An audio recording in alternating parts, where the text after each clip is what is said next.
70% of past NIL deals would have been rejected? We'll talk about it right here on Locked On Clemson.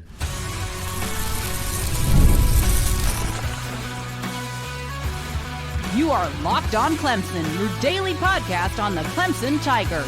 Part of the Locked On Podcast Network, your team every day. What's up, Tiger fans? Morgan Thomas here, Clemson fan, Clemson grad, host and producer of this show, and part-time host and producer over on 105.5 FM The Roar. Thank you so much for making Locked On Clemson your first listen every day. We're part of the Locked On Podcast Network, your team every day. If you're new to the show, be sure to hit that like and subscribe button so you never miss an episode. And for my everydayers, thank you so much, because you know how we do it here on Locked On. Exclusive Clemson content Monday through Friday, every single week. And don't forget to follow me in between episodes over on X at The Morgan T Show, where we can talk about all things Clemson whenever and however you want. Today's episode is brought to you by FanDuel. Right now, new customers can get $200 in bonus bets when your first $5 bet wins. So go check out FanDuel. We'll talk more about that as the show goes on. But big time discussions about NIL coming up, because you know we're getting close to the end of May and we're getting into June, and that's when this legislation is supposed to be coming out to even up the playing field. And some of the discussions now in the summer meetings or the spring meetings, whatever you want to call them, with the SEC, some things are coming out that are making you think, how have things been working so far? And really, to be honest with you, what we were sold with NIL and with paying players and not paying players and pay for play and all this other things was a complete lie. We know that looking back now. It was just to start the conversation. It was to get everything going. And now it's kind of like to rip the Band-Aid off. You can't go backwards now. But you know that the situation in the state you're in is horrible for competition and fairness and equality across college football, and really competitive nature in that talking. So it's not that it's a bad thing that players are getting paid. It's not that it's a bad thing that they should benefit off of their name, image, and likeness and their success on the field. But right now, the way we have it is not very good. It's not regulated really at all. And what we thought was paying players to be, sponsoring things or go on television or be in an ad or signing autographs or whatever what we thought originally, come on a podcast, it turned into, well, we're just going to pull a bunch of money together, and in the sake of calling it not for profit or doing things for the better good of the community, we're going to pay you for that. We're going to pay you $2 million to say, go adopt a pet from your local shelter, which we know that that's not anywhere near fair market value for that type of work. But that's what we're kind of doing, right? So we know that there's need to be adjustment. And what we're seeing is that there's hope that there will be that if this legislation comes through. And one of the things that I saw recently was that they're looking to adjust NIL, mainly not just a slight adjustment, but to completely crack down on what we know as NIL, which I actually love, because while I want players to get paid, the way they're doing it right now is terrible.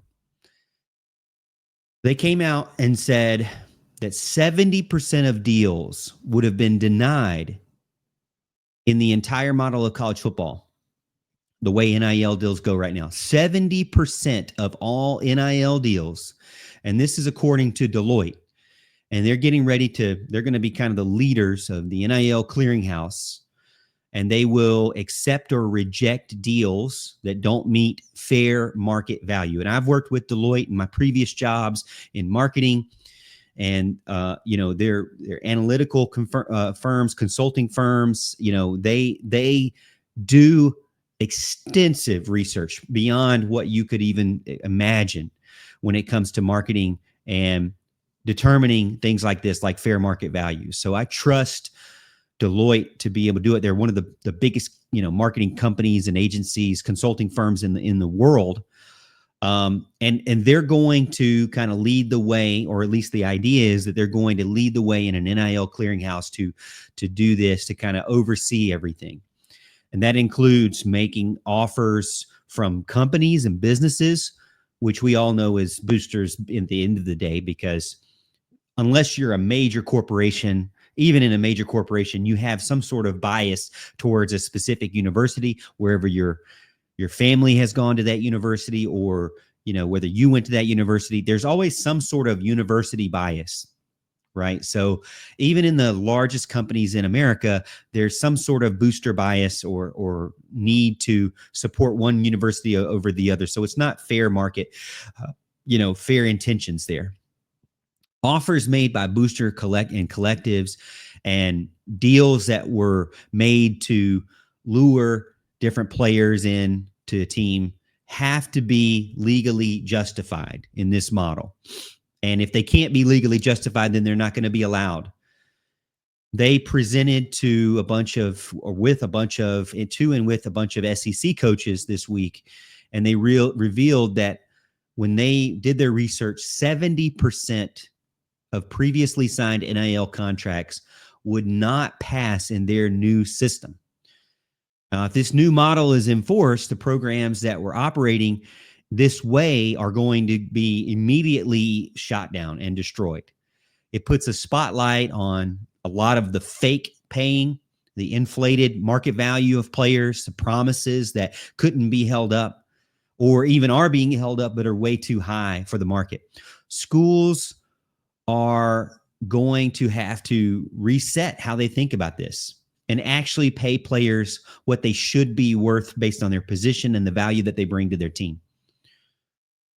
And the teams that are playing the cleanest are finally, to me, going to get rewarded. And that kind of ties it back in with Clemson.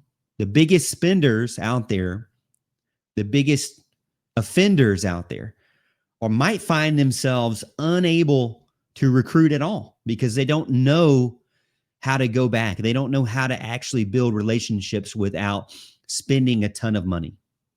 The NIL right now, we know, has never been a free market. It's been pay for play, dressed up in endorsements.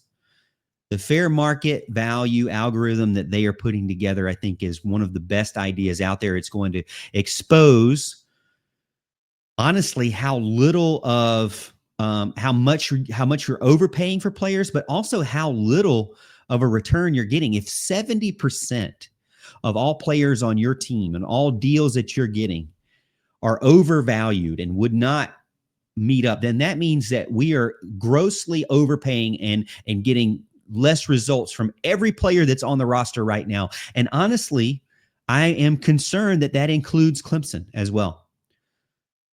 Programs that use this booster money to sign players also without really any kind of business purpose, to me, are going to get some big time rejections going forward if this all goes into place. And I hope it does. And the big thing is, will it actually be enforced? I mean, for me, from a Clemson fan perspective, I think this is great because it evens the playing field again with teams that are overpaying, and maybe even puts Clemson in a little bit of a check for overpaying some players. But you see that my biggest concern, and probably your biggest concern, is that there's no real enforcement oversight. Lawyers and state judges can derail it in a minute with any kind of objection. And the NCAA doesn't seem to be able to have any kind of backbone.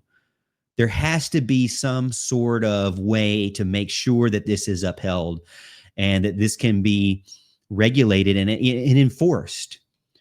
College, to me, this is the big moment for college football to move forward and be successful for the long term. Is it a salary cap? It's not necessarily a salary cap, but it is a market cap on fair market value for players. And I think that is what's important, because everything's in the shadows right now. If you want to go and have somebody do something for your home, you can go get a bunch of different quotes and then you can play against each other.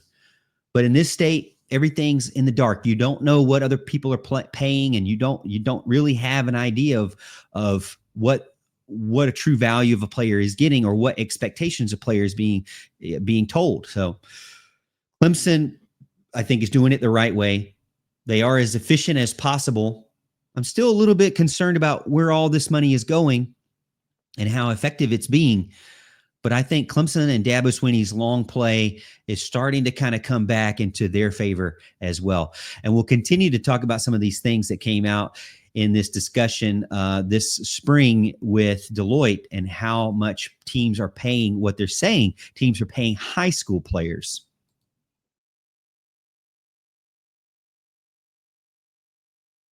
The NBA playoffs are in full swing, and every night delivers highlight-worthy performances, major momentum shifts, and can't-miss moments. Whether it's a game-winning shot or a breakout player, there's never been a better time to get in on the action. FanDuel makes it easy to get in the game and stay in the game before tip-off and live. With player props, performance trends, and same-game parlays, fans have more ways than ever to play smart and win big. And I'm looking over on FanDuel.com right now on their sportsbook, and I'm looking at the Indiana Pacers and New York Knicks.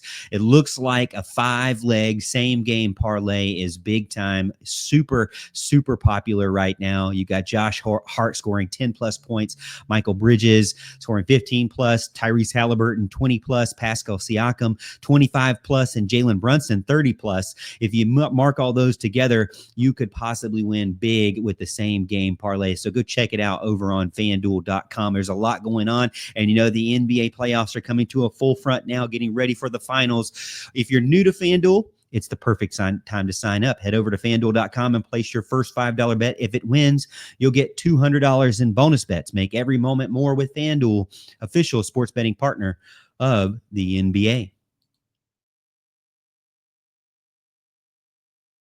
We've gone from NIL to direct payments for promises. And to me, it's unethical and it's destructive for college football. Maybe NIL never really was what we thought it was going to be, and that's true. But Georgia head coach of all people, Kirby Smart, says that some schools are paying high school athletes $20,000 a month. Okay? $20,000 a month through their booster collective programs just to stay committed to their programs. Now, he also mentioned that no one in the SEC is doing this, which I believe is an absolute lie. He's going to come out and say some things that are truths and then some not so truths, because he's not going to want to throw everybody under his league under the bus. He's going to want to throw everybody else under the bus. And maybe he's talking about the Big Ten. Maybe he's talking about the ACC. But what I will say is, when you look at who is having the most success in keeping their recruits and getting the best recruits out there, has it not always been Georgia? Has it not always been a lot of the SEC teams? Outside of Clemson, there's not a lot of teams in the ACC has been able to hang, other than maybe Florida State, and they're struggling. Maybe the Big Ten, as I mentioned, Ohio State's and Michigan's of the world. Michigan's already kind of been under the microscope many times in the past couple of seasons. So who is Georgia head coach Kirby Smart really talking about when he talks about paying high school athletes $20,000 a month through a booster collective? Hard to say. If the player flips or decommits, he also said that they're expected to pay their money back. Interesting. I don't know if Clemson is doing this. I don't think that they are. But to me, it does seem like that there's some truth behind this, and it does seem like players are having to pay these things back. These contracts seem to exist outside of what's supposed to be allowed, but they're clearly aligned with how these teams are being able to use their recruiting strategy. And it kind of goes back to the fact that once these things get shut down, if they do, which I hope that they do, then how are these teams going to be able to survive? Because they found their own way using illegal means of getting players and maintaining their recruits. But once that's gone, are they going to go back out and build relationships with players like Dabo does? No, I don't think so. These deals are being signed before they even put on the jersey, and that is what absolutely disgusts me. It's absolute bribery. And incentivizing players to do something that maybe not be in the best interest for them, but the best interest of the university, or at least of the football program. High schoolers are not being able to enjoy high school anymore. They're not being able to enjoy their Friday nights, their girlfriends, the movie theater, just studying. Heck, actually going to school, which is kind of what we forget about so much. They're now entering into contracts. Now, I know all about entering into contracts. When I was 17 years old, I walked my dad to the recruiting office and signed a contract with the United States Army for 8 freaking years as 17. And that was a dumb idea. Now, overall, it worked out great for me, and I'm proud to be a veteran. But, it's not necessarily the smartest thing to be signing long-term contracts or any kind of big time contracts when you're 17 years old. There's a lot of flaws with that I don't like about our system, inside and outside of football and life in general. The financial problems that we're seeing with this, and the financial ineptitude that we have with players being so young, you're going to have problems even before they enroll, and it's going to get worse unless this stuff gets kind of shot down or fixed quickly. It undermines the entire model of college football, of college in general, to be able to go where you want to go. America is about the freedom of choice and being able to do those things. And, to me, locking into a contract at that young of age, there's a lot of motivational factors outside of the player. We've seen it even with Clemson. Hey, I really want to go to Clemson. How many players have you heard? Hey, I really want to go to Clemson, or I really want to stay at Clemson, but my mom or dad or my aunt and uncle or my agent now wants me to go to Colorado, wants me to go to Georgia, wants me to go wherever else. We've seen this actually happen where players aren't actually able to do what they really want to do. And it undermines the developmental model, the school model, creating a culture of transactional relationships only, not earned relationships, not trust, not loyalty, not commitment, but commitment to the contract, commitment to the money. And we're talking about high schoolers. I'm saying 17. Heck, we could be talking about 14, 15-year-olds if we really want to. Is this really how we want college football and recruiting to be set up? I don't think so. I don't think that's the way we wanted it. These payments are designed to lock in kids with money, not with relationships and not with actual opportunity even. And the fact that you're having to repay the money if you decommit also provides a sense of dangerous legal pressure for kids that aren't even 18 years old. Now, a lot of the schools are saying, oh, well, this is all third-party stuff, and we're not managing it all. But it's really just wiping their hands clean, but really actually knowing what's going on, but not saying anything, but knowing it benefits them, but not saying anything because, it wasn't the head man that knew about it. It was all the little minions that knew about it, right? Everyone knows where this money is going to and where it's tied to and how it's improving and impacting recruiting, but not everybody wants to say anything unless it benefits them, as long as it benefits them. Now, some people say, well, hey, this is fair market. This is capitalism, and this is the new world. And they do it in other sports, like in European soccer. I mean, I've seen stuff on Netflix and read articles where, they're locking in guys. I mean, like David Beckham, for example, was locked in with Manchester United as like a 7-year-old, Is that really what we want? I don't know. I mean, it sounds great. It sounds great to be able to have, game-changing money at such a young age and be able to change your whole family's lifestyle. But these promises to me and these contracts can also turn into traps. And as we're seeing, they're not really regulated. And so they're getting to be to the point where they're unethical and they're not even fair market value for the value that the players even bring to the table. What does a 14-year-old really bring to the table? What does a 15-year-old bring to the table? They're not fully developed at all as a player or as a human being. We don't know what they're going to do. And that's what really bothers me, is that you've got guys, and maybe they don't have as much of a talent ceiling or assumed ceiling, but you've got guys that put blood, sweat, and tears in your program, maybe never been a starter, but been there 4 years and been committed and been to every practice and been to every extra practice and been to every study hall and all these things. But your booster club is going out and chasing 14, 15-year-olds, 16-year-olds because they potentially have more talent. And I, for one, would rather reward guys who have already been on your team and committed to your team and have proven that they're willing to put in the sacrifice for your program. All of this really that we're talking about is a turning point for college football because it is becoming more professional. It is going to be a minor league, and that's what it is. But they need to have guardrails. They need to have enforcement. They need to have rules. Clemson's seemingly refusal to get into these tactics have really worked well long-term for Dabo Swinney. And fans need to see that a lot of fans have just ridiculed him over the years about how stubborn he's been to adapt. But what we're seeing, and is if this all comes to fruition, and what we're seeing from other coaches in the SEC, not just Dabo being on his high, faith horse and all these things, we're seeing that this is true leadership, and that a lot of the marquee coaches, even the Kirby Smarts of the world, don't want players to be bought out of high school just for a commitment. They want real culture at their programs. Now, I love that Clemson has a Clemson family, but they want real culture. They want real family. They want real development. A lot of coaches, not just Dabo Swinney, want this.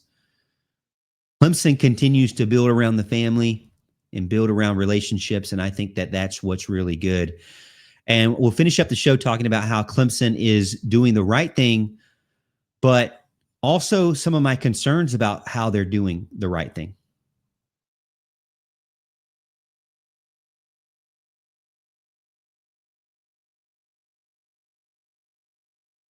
Clemson might not be doing any of the things we're talking about. They might not be paying players or overpaying all of their players from the market, according to the market, but they might not be paying players from high school. But I'm starting to think maybe, just maybe, that a little bit of their strategy could be helped with this unique adjustment to college football and NIL. Part of their strategy could be improved because of transparency and regulation. And where could it be improved? Well, I think it could be improved because, to me, I have always had concerns that while Clemson really brags about how they're retaining everyone, are they truly retaining everyone at a value that is fair market value? We've heard that 70% of most deals are too much for and would not be approved under fair market value, according to Deloitte. We've heard that. To me, that does not exclude Clemson. I have felt for a few years now that while a lot of outsiders think Clemson doesn't use money at all, doesn't pay anybody, that's not true. We know that. Clemson pays all of their money to their players. We know that. They pay a lot of their money to their players. But are they paying them too much? I think that's probably true. While they brag about retention and not losing starters, are they overpaying all their starters and not really getting a huge return from them? I think Deloitte says that that's true for the majority of college football teams out there. With the transfer portal continuing to grow, loyalty continuing to shrink, schools are using NIL, schools like Clemson are using NIL to not just to sign players. Now, they do it a little bit here and there. We've seen that recently, but the main thing that Clemson does is retain players. Clemson hasn't been a major player in the portal. We know that. And there's been a lot of frustration from the fan base, nor have they really won any big-time NIL recruiting wars either. But what they have done is done a really good job at keeping their core players on campus. Their starters stay. Dabo Swinney has bragged about that a ton. To me, though, the concern with that is whether some of those deals are outpacing actual value that some of the players are bringing to the table. Now, I get it. Retention is critical. But I'm actually excited about what this NIL regulation could do to Clemson, because while it may not hurt them and get cut off some of their tactics like the other teams out there, but it is helping them. It will help them, to me, make financial sense of what they're paying. I don't think anybody really knows what fair market value is for any of these players, other than unless a player goes out there and starts testing the waters. And if we see a player start to test the waters, I feel like Dabo really doesn't deal with that much. I think he probably lets them move on. You're either committed or you're not, right? If Clemson is overpaying starters to avoid losing them, though, they're giving them bigger offers than probably they're needed.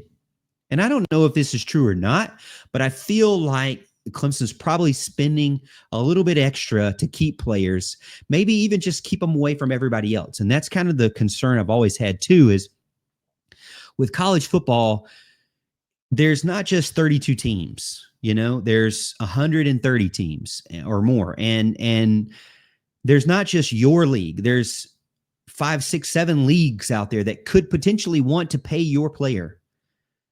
And you might fight off everybody in the SEC and everybody in the ACC.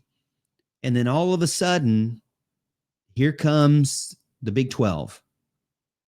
And they're willing to pay triple what anybody in the SEC or the ACC was. Or maybe vice versa. Maybe you're willing to fight off anybody's offer in the ACC or the Big 12.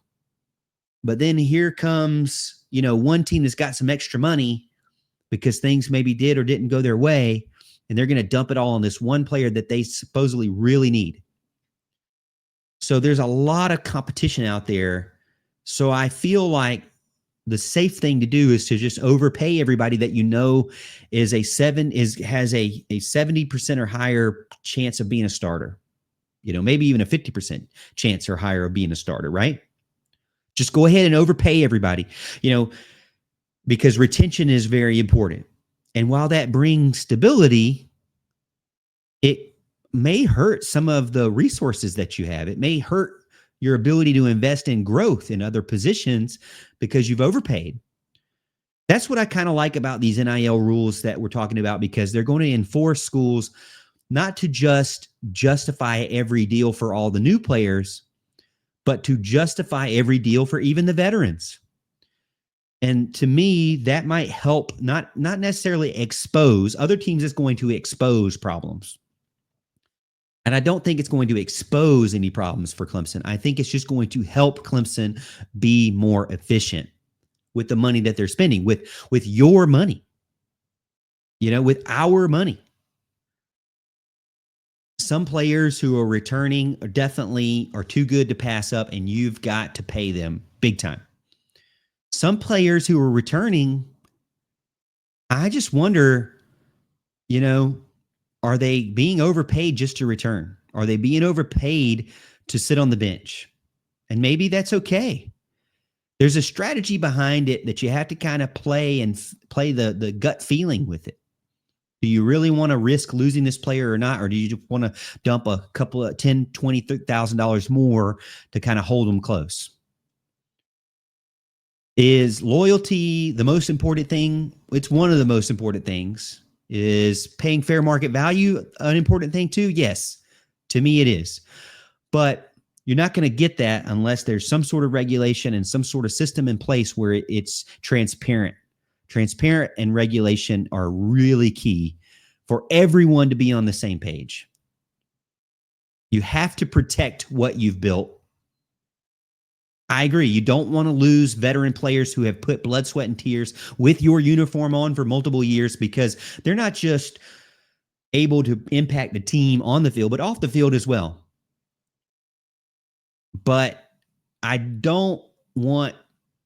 want to avoid my team, my favorite team, overpaying just to prevent turnover.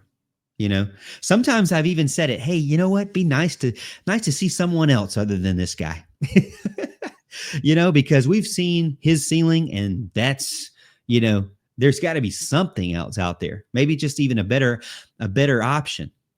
And maybe that's not true either, because I don't go to all the practices, but I'm interested to see how this will impact, because even though Clemson's not in the, like I said, exposure realm of this part of the equation, I think it will identify value and reward growth and reward loyalty, but also at a fair market value. There's natural consequences for both things, like playing dirty on the front end or maybe over investing on the back end.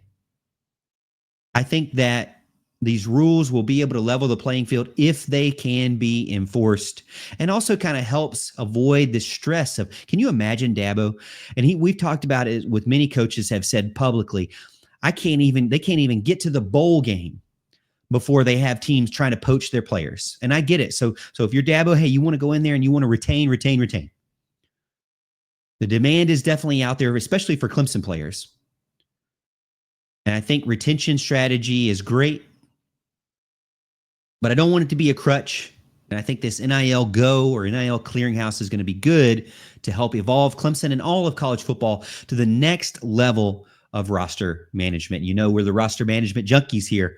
So I think you're going to be excited about how it all goes. If, again, it's all approved by the courts. We will have to just kind of wait and see until then. Hey, guess what? You don't have to wait and see anything here on Locked On Clemson, because if you missed any past episode, you can go over to YouTube or podcast and listen to those past episodes. I've talked about all things. Talked about baseball, talked about softball, talked about football, all things for sure, and recruiting as well. I thank you so much for making Locked On Clemson your first listen of the day. And for your second listen, check out the Portal Show. Our friend Brian Smith, he runs the Locked On Florida State podcast, but he also runs the Locked On Portal Show for the latest rumors, portal entries, and signings. Get the most information about the rapid changes to college football and the landscape. Find the Portal on YouTube or wherever you listen to podcasts. And as always, Tiger fans, we'll see you tomorrow, and we'll see you at the top of the hill.